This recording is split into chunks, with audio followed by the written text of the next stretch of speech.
Assalamualaikum warahmatullahi wabarakatuh. Bagaimana kabarnya anak-anak hari ini? Alhamdulillah, luar biasa, tetap semangat, Allahu Akbar.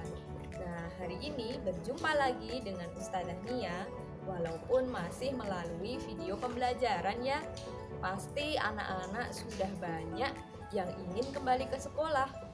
Nah, untuk itu kita harus memperbanyak berdoa supaya pandemi cepat berlalu dan ingat selalu untuk menerapkan protokol kesehatan.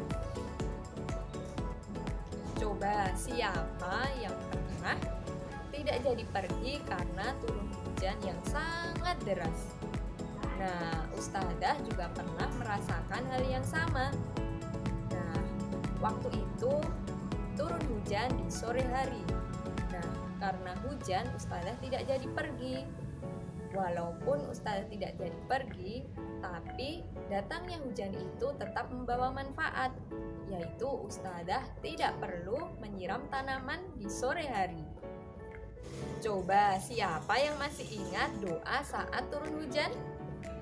Yuk kita baca bersama. Allahumma shayyiban nafi'an. Ya Allah, semoga hujan ini membawa manfaat.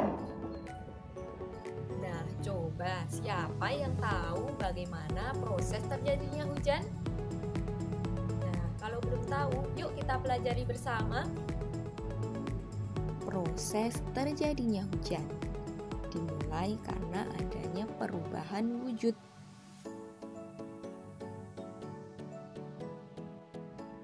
Semua air yang ada di permukaan bumi, mulai air yang ada di sungai, di pantai, di laut, maupun di danau mengalami penguapan karena terkena panas matahari.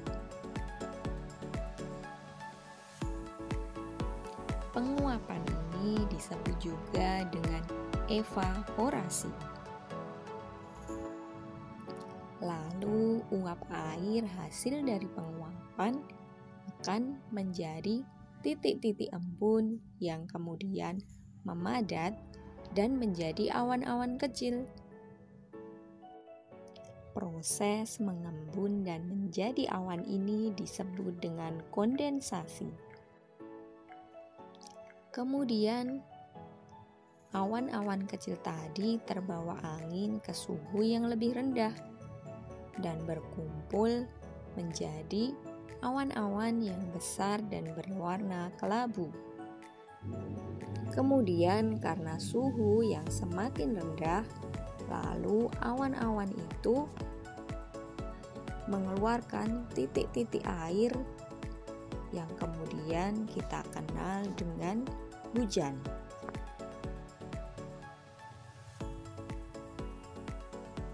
Atau disebut juga dengan presipitasi. Air hujan yang sampai ke seluruh permukaan bumi, baik di lautan maupun di daratan, itu lama-kelamaan juga akan mengalami evaporasi atau penguapan. Kemudian ia juga mengalami kondensasi sampai presipitasi dan kembali lagi ke bumi. Demikian berputar terus atau disebut dengan siklus hujan. Untuk memudahkan kita mengingat materi ini, kita bisa membuat peraga siklus hujan.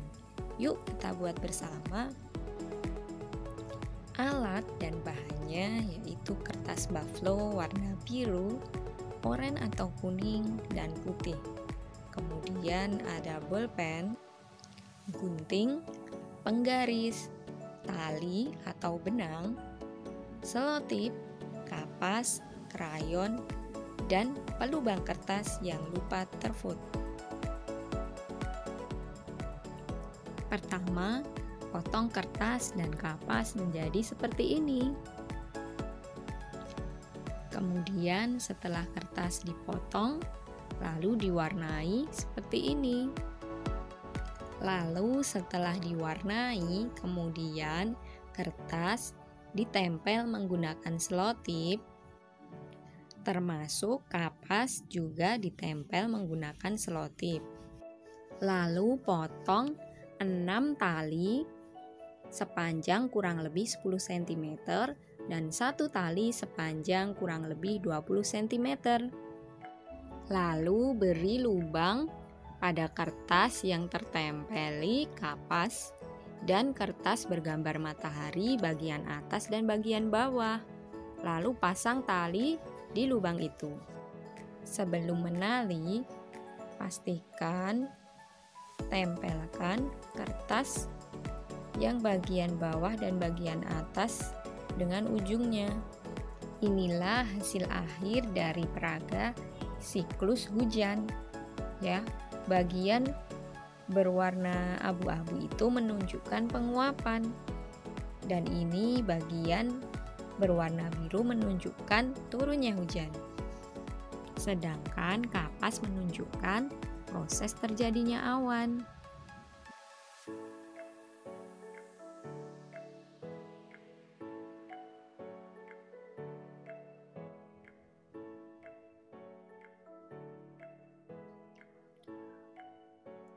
Matahari bersinar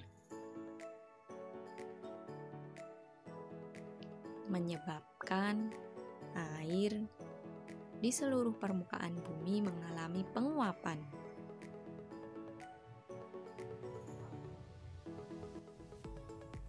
Uap air yang mengalami penguapan menjadi awan, kemudian muncul hujan.